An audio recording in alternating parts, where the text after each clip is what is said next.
ኢትዮጵያ ውስጥ ኮሽ ሲል ያደፈጡ የሚነቁ የዘመናት ያልተቋረጠ የጠላትነት ስሜት ያላቸው አገራት አሉ። የኢትዮጵያን ታሪክ ከጉንደት እስከ ጉራ፣ ከአድዋ እስከ ማይጮ፣ ከካራማራ እስከ ባድመ እያንዳንዱን ብትፈትሹት ስንገነባ ያደፈጡ፣ ስንጨቃጨቅ እድል ጊዜ ጠብቀው ጣልቃ ሽብልቅ እየገቡ መሻቶቻችን እንዳንከውን የሚያደርጉ ኃይሎች አሉ። በዚህ የሽብልቅ ጉዞ በእኛ ስንፍና በነሱ ጊዜን በመጠቀም የሽብልቅ ጉዞ የጥንቱን ታሪክ ብንተው በቅርቡ ቀይ ባህርን ያጣንበት አጋጣሚ የዚህ እኩይ ታሪካዊ ክስተት አንዱ መገለጫ ነው።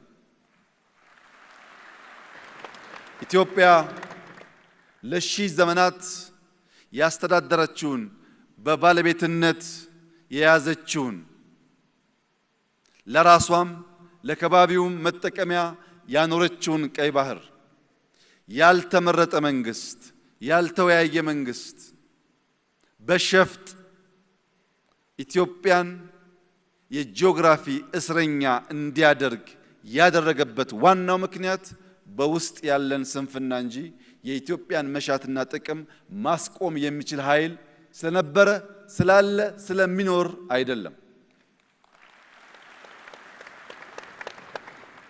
ሁልጊዜም ጥቅማችን አሳልፈን የምንሰጠው ስንገነባ ያልነበሩ ስንሿኮት ስንጣላ የሚያንዣብቡ አሞሮች ስላሉ ነው። አሞራ ሲታረድ ይመጣል፣ ሲገነባ የለም። ህዳሴን ስንገነባ እኛ ጋር ያልነበሩ፣ ከተሞቻችን ሲያሸበርቁ እኛ ጋር ያልነበሩ፣ ልማት ስንጀምር እኛ ጋር ያልነበሩ፣ እርስ በርስ ስንጨቃጨቅ ግን ከየት መጡ ሳይባሉ ጥይት ሲያቀብሉ፣ ብር ሲያቀብሉ፣ በሚዲያ ፕሮፓጋንዳ ሲያደርጉ ይታያል። እጅግ የተከበረው የኢትዮጵያ ሕዝብ አንድ ነገር ልብ እንዲል እፈልጋለሁ።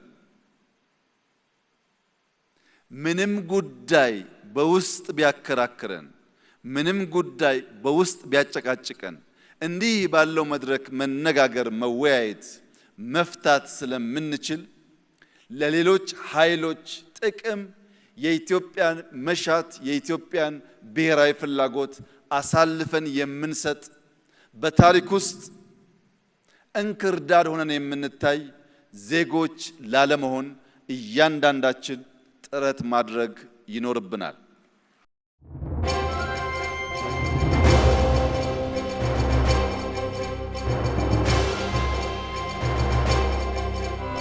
ሰላም ጤና ይስጥልኝ። አብሪ ሚዲያ አድማጭ ተመልካቾቻችን ሰላም፣ ፍቅር፣ አንድነት በያላችሁበት እንዲገጥማችሁ እንመኛለን። እንግዲህ ዛሬ የሀገራዊ ምክክር የተጀመረበት ታሪካዊ ቀን ነው። በዚህ ሀገራዊ ምክክር ብዙዎች ተስፋ ያደርጋሉ። ኢትዮጵያ ወደ ተሻለ ሰላም፣ ወደ ተሻለ አንድነት፣ ወደ ተሻለ ፍቅር እና ወደ ተሻለ የወደፊት ተስፋ ከሁሉ በላይ ለትውልድ መልካም የሆነች ሀገር ትሆናለች በሚል በተስፋ የሚጠብቁ አሉ። ይህንን የሀገሪቱን ተስፋ ለማጨለም ደግሞ ሀገራዊ ምክክርን ያህል እጅግ ተስፋ ሰጪ፣ እጅግ በጎ ነገር መጥፎ ጥላሸት እየቀቡ እንዳይሳካ ድንጋይ የሚወረውሩ የኢትዮጵያ ጠላቶች አሉ። ባይዘዌ ይሄንን ሀገራዊ ምክክር እንዳይሰምር ለማድረግ የዋነኛ ታሪካዊ ጠላቶቻችን ቅጥረኞቻቸውን ኦሪንቴሽን ሰጥተው በከፍተኛ ደረጃ እዚህ ጉዳይ ላይ ፕሮፓጋንዳ እንዲሰሩ ማሰማራታቸውም ታውቋል። አሁን ሁለት ነገር ግራና ቀኝ ወይም ፊትና ኋላ ወይም ፊት ለፊት ተፋጦ ይገኛል። ሀገራዊ ምክክሩን እና የሀገራዊ ምክክሩን ተስፋ ለማጨለም የሚሰሩ በጀት ተመድቦላቸው የሰው ኃይል ተሰማርቶ ይህን ለማደናቀፍ የሚሰሩና ሀገራዊ ምክክሩ ደግሞ የተሳካ ነገር እንዲያመጣ ለትውልድ ተስፋ ያለው አገሪቱን ወደ ሰላም የሚመልስ ወደ ተሟላ ሰላምና አንድነት እንድትገባ የሚያደርግ ስኬታማ ውይይት እንዲሆን ደግሞ ከሀገር ውስጥም ከውጭም ከተለያዩ የኢትዮጵያ ክልሎች መጥተው ዛሬ አዲስ አበባ ላይ ምክክሩን ጀምረዋል እና ምክክሩ እንዲሳካ ሁላችንም የየበኩላችንን ጥረት እናድርግ። ደግሞም ይሳካል። ምክንያቱም ምርጫውን ለማደናቀፍ ብዙ ጥረት ተደርጎ ብዙ በጀት ተመድቦ ብዙ ስምሪት ተካሂዶ ምርጫው ግን በተሳካ ሁኔታ ተካሂዷል። ልክ እንደዛው ይሄ ሀገራዊ ምክክሩ በኢትዮጵያ ሕዝብ ትግልና ትስስር ይሳካል ተብሎ ይጠበቃል። ጠላት ግን ከፍተኛ ርብርብ እያደረገ ነው። ይሄ እንዳይሳካ ከፍተኛ የፕሮፓጋንዳ ስራ እየሰራ ነው እና በህዝብ ውስጥ ቀደም ሲል የነበረውን ጥላቻ ወደ ከፍተኛ ደረጃ እንዲያድግ አድርጎ ይህን አገራዊ ምክክሩን ገና ከጅምሩ በመጥፎ እንዲታይ የሚያደርጉ ስራዎች እየተሰሩ ነው። ለማንኛውም ስለ ሀገራዊ ምክክሩ የሆነ ነገር እንላለን። በሌላ በኩል ከዚህ ከሀገራዊ ምክክሩ ወጣ ያለ ዜና ደግሞ ስንመለከት የአሜሪካ አምባሳደር ዛሬ በትግራይ ተገኝተው ከሁለት የክልሉ የህወሓት ሰዎች ጋር ተወያይተዋል። ውይይቱን ካደረጉ በኋላ የሰጡት መግለጫ አለ። አምባሳደሩን መግለጫ ሰጥተዋል። ከህወሓት ሰዎችም አንደኛው እንደዚሁ መግለጫ ሰጥቷል።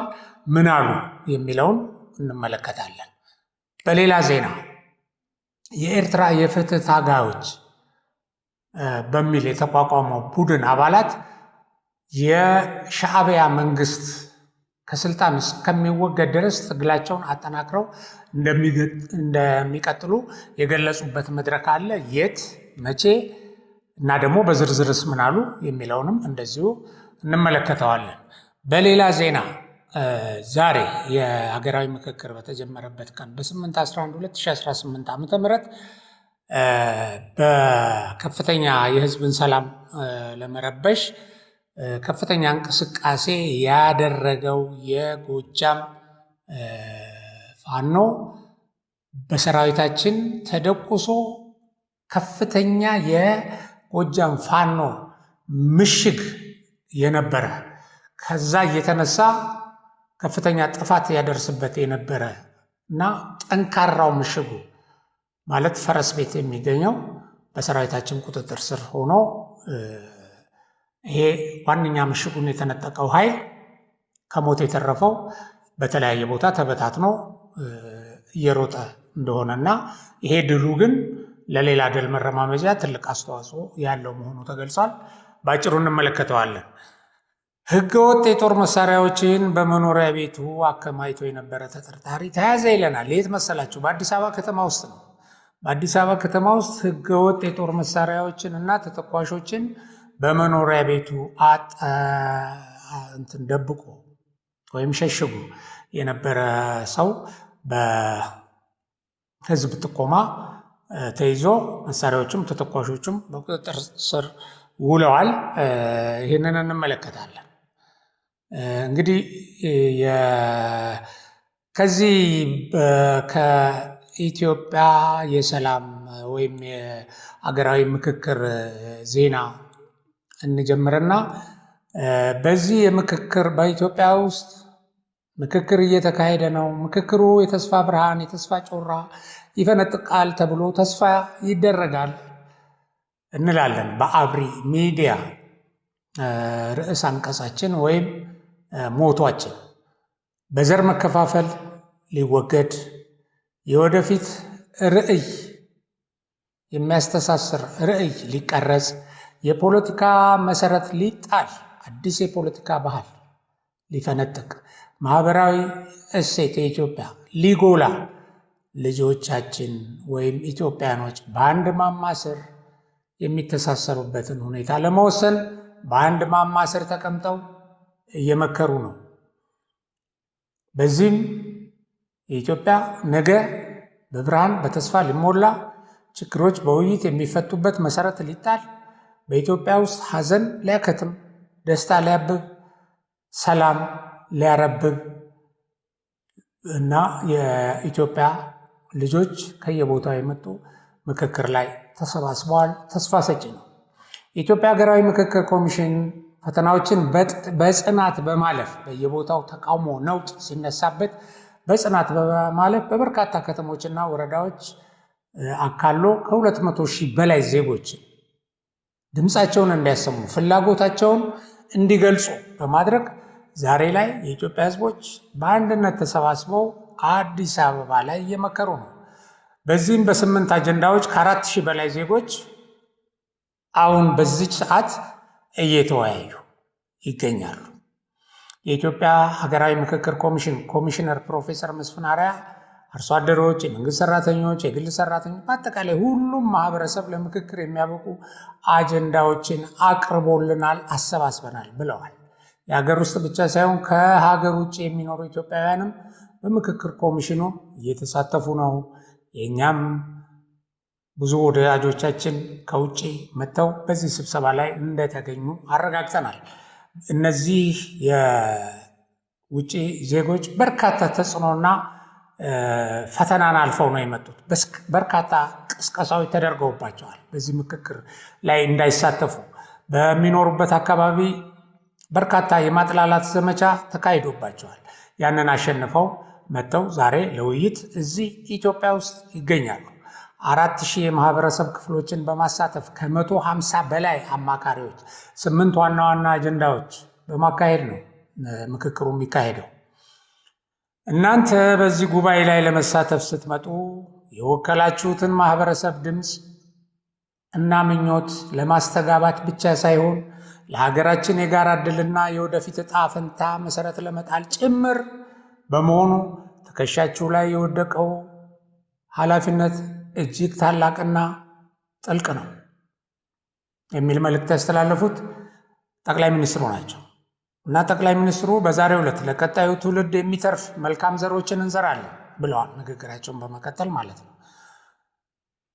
በዛሬው ዕለት ለቀጣዩ ትውልድ የሚተርፍ መልካም ዘሮችን እንዘራለን፣ ከሚያፈራውን ፍሬ ልጆቻችን እንዲጠቀሙ እናደርጋለን። በዚህ ምክክር ላይ ስንሳተፍ ከየሰፈራችን ወጥተን ለኢትዮጵያ ስንመክር ለልጆቻችን ስንልና እነርሱን እያሰብን ስንወያይ ውጤቱ እጅግ ፍሬያማ ይሆናል።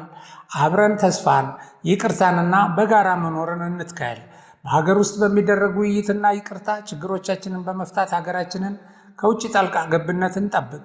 ተሳታፊዎች በሙሉ ለኢትዮጵያ መልካም፣ ለአፍሪካ አስተማሪ፣ ለመላው ኢትዮጵያውያን ደግሞ እውነተኛ እረፍትን የሚያመጣ ታሪካዊ ውጤት እንዲያስመዘግቡ ጥሬን አቀርባለሁ ብለዋል ጠቅላይ ሚኒስትሩ። እስቲ አሁን ከዚህ መልእክት ውስጥ ምን አፍራሽ ነገር ታገኙበታላችሁ? እናንተ የኢትዮጵያ ጠላቶች፣ እናንተ የታሪካዊ ጠላቶቻችን ቅጥረኞች፣ እናንተ በኢትዮጵያ የሰላም መስፈን የሚያበሳጫችሁ የሚያቃጥላችሁ በገዛ ሀገራችሁ ላይ የምትመቀኙ ወገኖች እስቲ ከዚህ መልእክት ውስጥ ምን ክፉ ነገር ታገኙበታላችሁ? የኛ ከምንለው ነገር እንውጣ፣ በጋራ ጉዳይ ላይ እንነጋገር፣ የመንደር አጀንዳን ትተን ኢትዮጵያን የሚያጸና ነገር እናንሳና እንወያይ እና ተስፋን፣ ይቅርታን፣ በጋራ መኖርን እንትከል፣ ጥላቻን ነቅለን ነው ያሉት። በሀገር ውስጥ በሚደረግ ውይይትና ይቅርታ ችግሮቻችንን በመፍታት ሀገራችንን ከውጭ ጣልቃ ገብነት እንጠብቅ። የውጭ ጣልቃ ገብነት ነው ሀገራችንን እየበጠበጠ ያለው። እንዳንስማማ የተሰራብን በውጭ ጣልቃ ገብነት ነው። እንዳንስማማ የተደረግነው ገንዘብ ተከፍሎ ባንዳዎች ተቀጥረው ጥላቻን ስለሰበኩ ነው። ስለዚህ ጥላቻን ትተን ፍቅርን፣ አንድነትን እንስበክና ከውጭ ጣልቃ ገብነት ሀገራችንን እንጠብቅ ነው እና መልካም ነገር፣ ታሪካዊ ነገር እንስራ ብለዋል ጠቅላይ ሚኒስትሩ።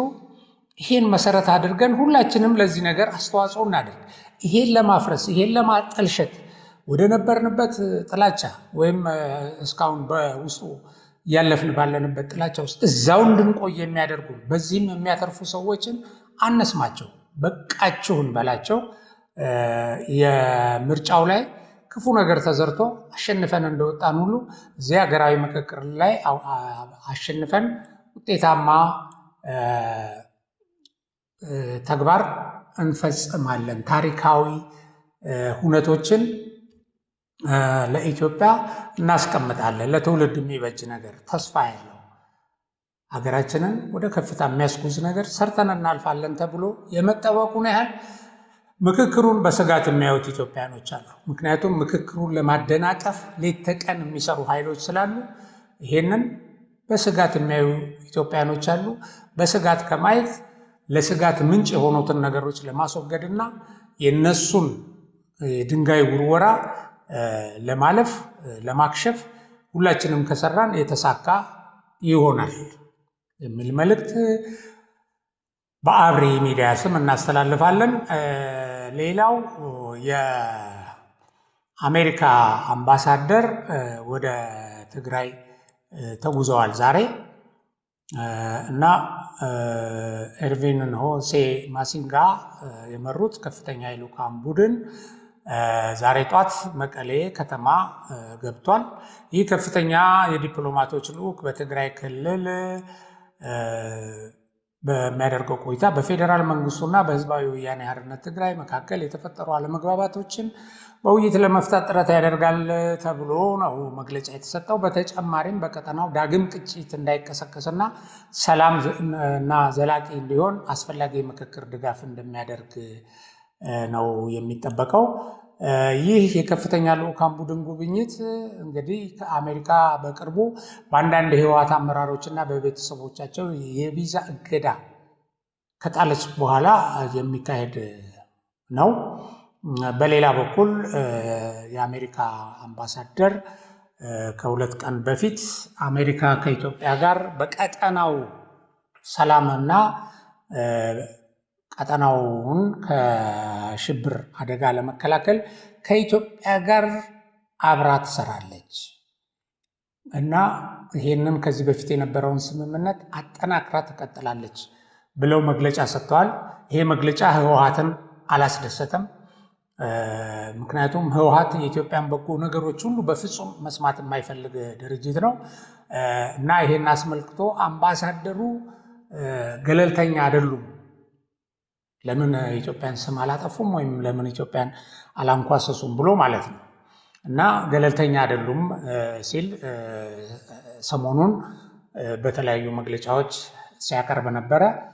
ከዚህ በፊትም አሜሪካ የወሰደችውን የቪዛ እገዳ ይሄም ቢሆን ገለልተኝነት የለውም፣ የተሳሳተ ነው። አሜሪካ ጥቅሟን ለማስከበር ከፈለገች ከኛ ጋር ትስራ የሚል አስቂኝ መግለጫ ሁሉ መስጠታቸው ይታወሳል።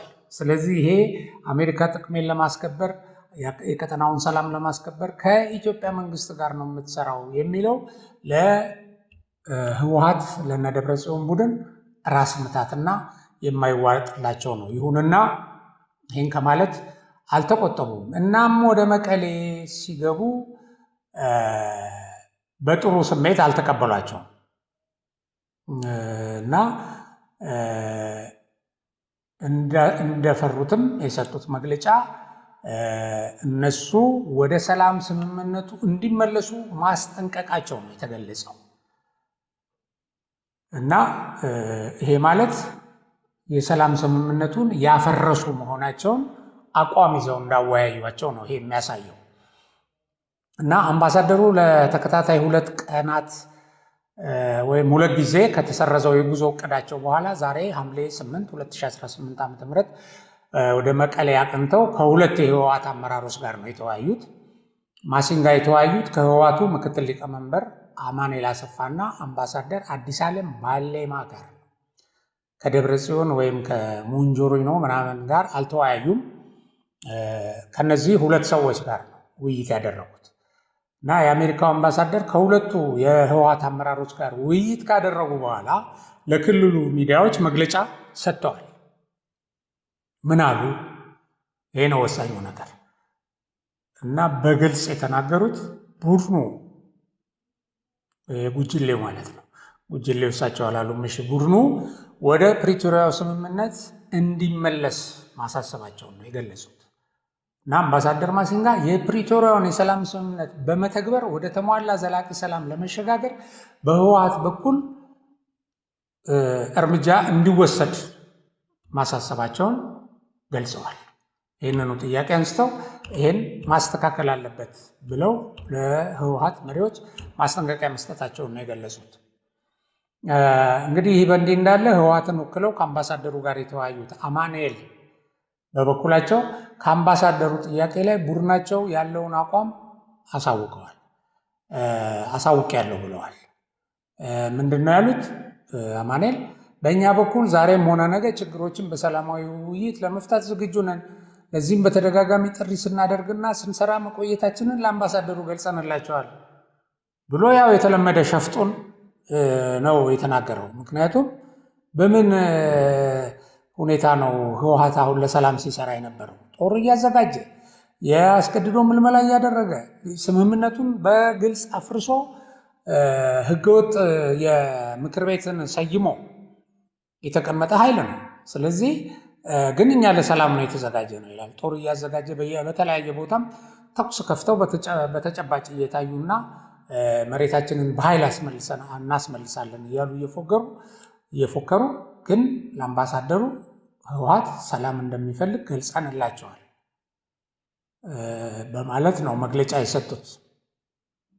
ኦኬ፣ ይሄ ህወሓትን የተመለከተ ነው። ወዴት ያመራል? ግልጽ ነው። እንግዲህ አምባሳደሩ እንደ ዲፕሎማት አሁን የተናገሩት ንግግር ምን እንደምታለው ያልን እንደሆነ ጠንከር ያለ ነው። ዲፕሎማሲ እንዳለ ሆኖ ዲፕሎማቲክ አፕሮች እንዳለ ሆኖ በትክክል ግን ሰላምን እንዲያከብር የፕሪቶሪያን ስምምነት እንዲያጸና ወይም ተግባራዊ እንዲያደርግ ነግረናል ማለት ይሄ ድርጅት የፕሪቶሪያን ስምምነት የጣሰው እሱ መሆኑን በግልጽ ያሳያል። ስለዚህ ሁለቱ ወገኖች ምናምን ብለው አላሽሞነሞኑትም። ህወሓት ነው ያሉት። አንዳንዶች ያሽሞነሞኑ ሁለቱም ወገኖች የፕሪቶሪያን ስምምነት ተግባራዊ እንዲያደርጉ ይላሉ። የኢትዮጵያ መንግስት የፕሪቶሪያን ስምምነት አልጣሰም። ስለዚህ ማሽሞንሞን አያስፈልግም። እሳቸው ባልተሽሞነሞነ ሁኔታ ነው ይህን የገለጹት። ወደ ሌላ ዜና ልለፍ። እንግዲህ ዛሬ በ8/11/2018 ዓ.ም ጎጃም ደጋዳሞት አካባቢ ጽንፈኛው ኃይል በመከላከያና በጸጥታው ኃይሉ ላይ ትንኮሳ ፈጽሞ አካባቢውን ለመረበሽና ሰላሙን ለማደፍረስ ሙከራ አድርጓል። ከተደበቀበት ምሽግ ወጥቶ ማለት ነው።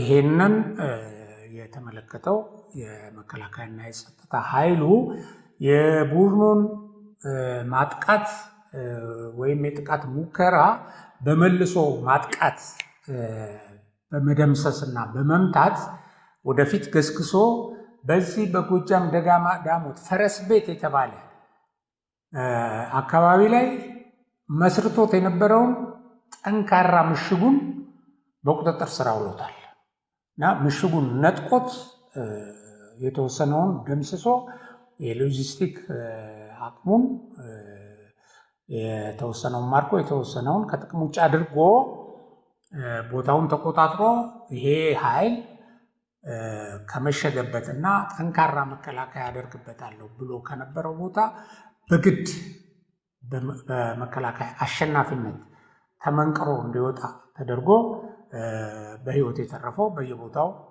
ፈርጥቷል። ስለዚህ ይሄ ስትራቴጂክ ቦታ ወይም ይሄ ጠንካራ ምሽግ የሚባለው ብዙ ጊዜ ሌላ ቦታ አደጋ እያደረሱ የሚደበቁበት፣ የሚሰበሰቡበት፣ ስልጠና የሚያካሂዱበት ነው። በዚህ ቦታ ላይ የተገኘው ድል ትርጉሙ ከፍተኛ እንደሆነ ነው የደረሰ ሪፖርት የሚያመለክተው። በሌላ ዜና ህገወጥ የጦር መሳሪያዎችን በመኖሪያ ቤቱ አከማችቶ የነበረ ተጠርጣሪ ከነ ኤግዚቢቱ ከነ መሳሪያዎቹ በቁጥጥር ስር ዋለ ይለናል የአዲስ አበባ ፖሊስ በበኩሉ። እና ይሄ የሆነው በአዲስ አበባ ከተማ ውስጥ ነው። በዋና ከተማ ውስጥ የጦር መሳሪያ መሸሸጉ ብዙ አደጋ ሊያስከትል ይችላል እና ብዙ እቅድም ተይዞ የተደረገ ሊሆን ይችላል ተብሎ ነው የሚታሰበው። የሽብር ተግባር ሊፈጸም ይችላል። ሀገሪቱ ላይ በርካታ ዓለም አቀፍ ስብሰባዎችን የምታካሄድ፣ በርካታ ቱሪስቶች የሚንቀሳቀሱባት፣ እንደገናም ደግሞ ያው መንግስት ዋና ከተማ ከመሆኑ አንጻር በርካታ አስተዳደራዊ፣ ፖለቲካዊ እና ማህበራዊ ጉዳዮች የሚከወኑባት ከተማ ነች አዲስ አበባ እና በዚህ ከተማ ውስጥ ያሬድ ተስፋዬ የተባለ ህገወጥ የጦር መሳሪያዎችን አከማይቶ ተገኝቷል። እነዚህ መሳሪያዎች ተከማይቶ የተገኙት በለሚ ኩራ ክፍለ ከተማ ወረዳ 10 40/60 የጋራ መኖሪያ ቤቶች በሚገኝ የተጠርጣሪው መኖሪያ ቤት ውስጥ ነው። የአካባቢ ነዋሪዎች በሰሚት አካባቢ ፖሊስ መምሪያ ወንጀል ምርመራ ክፍል በአካል ቀርበው በግለሰቡ ላይ ጥርጣሬ እንዳላቸው በሰጡት ጥቆማ መሰረት ከፍርድ ቤት መያዣና መበርበሪያ ትዕዛዝ በማውጣት የግለሰቡ ቤት ተበርብሯል። ከዛም በተደረገ ድንገተኛ ፍተሻ በርካታ የጦር መሳሪያ የተገኘ ሲሆን ተጠርጣሪው ከአካባቢው ተሰውሯል። ቤቱ በሚፈተሽበት ጊዜ ይሁንና በቴክኖሎጂ በተደረገ ክትትል በዛው ዕለት በሸገር ከተማ ለገጣፎ አካባቢ በቁጥጥር ስር ሊውል ችሏል። በብርበራው ኮልት ሽጉጦች ተይዘዋል፣ ስታር ሽጉጦች ተይዘዋል፣ የስለት መሳሪያዎች ድምፅ የሌላቸው የጦር መሳሪያዎች ተይዘዋል፣ ተተኳሾች በብዛት ተይዘዋል። ወደ 390 የሚጠጉ ጥይቶች ተይዘዋል። በተጠርጣሪው ላይ ምርመራ የማደራጀት ስራ ተጠናክሮ መቀጠሉንም ፖሊስ መምሪያው አስታውቋል። ስለዚህ ህብረተሰቡ በዚህ መሰረት ያየውን እና ወይም የሰማውን ነገር ለፖሊስ መጠቆሙ የጸጥታና ሰላምን ለማስከበር ትልቅ አስተዋጽኦ ስላለው በዚሁ እንዲቀጥል ሲል ፖሊስ አሳስቧል። ወደ መጨረሻው ዜና እናልፋለን። የመጨረሻው ዜና የኤርትራ የፍትህ ታጋዮች ትግላቸውን አጠናክረው እንደሚቀጥሉ ገለጹ የሚለው ዜና ነው። ይህ የተካሄደው ወይም የገለጹበት ቦታ በቺካጎ ሚልዋኪ ከተማ የሚገኙ የኤርትራ የፍትህ ታጋዮች ናቸው። እነዚህ ታጋዮች እንደገለጹት በኤርትራ ያለው የህግደፍ አገዛዝ እስኪወገድ ማህበራዊ ፍትህ እስኪሰፍን እና የኤርትራ ህዝብ የነፃነት ፍሬን እስኪቀምስ ድረስ የጀመሩትን ትግል ያለማቋረጥ እንደሚቀጥሉ ገልጸዋል ይላል። የኤርትራ ህዝብ ነፃነት እስኪረጋገጥና በጭቆና ላይ የሚደረገው ትግል ድል እስኪያገኝ ድረስ ያለመሰላቸት ትግላቸውን እንደሚቀጥሉም በአጽንኦት አረጋግጠዋል ነው የሚለው ዜናው። እንዲሁም በኤርትራ ህዝብ ላይ ለ3 አስርተ ዓመታት ያህል የነፃነት የዲሞክራሲና የሰብአዊ መብት እገዳ የጣለውን ስርዓት በጋራና በተቀናጀ ትግል ለመለወጥ መነሳታቸው እና ለዚህም ያላቸውን ቁርጠኝነት ገልጸዋል ብሎ ነው የሚደመድመው። ኤርትራን በተመለከተ ያገኘነው ዜና እንግዲህ በዚሁ የዕለቱን ወደ እናንተ የምናደርሰውን መረጃ እናጠናቅቃለን።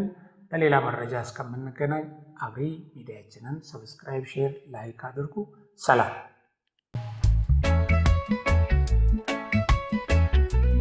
ይህ አብሪ ሚዲያ ነው። አብሪ ሚዲያ አንድነትና ፍቅርን በማጎልበት ሰላምና እድገትን በማስፈን ረገድ የበኩሉን አስተዋጽኦ ለማበርከት የሚሰራ ሚዲያ ነው። አብሪ ብሩህ ዘመንን አብሳሪ። አብሪ ሚዲያን ሰብስክራይብ፣ ሼር ያድርጉ።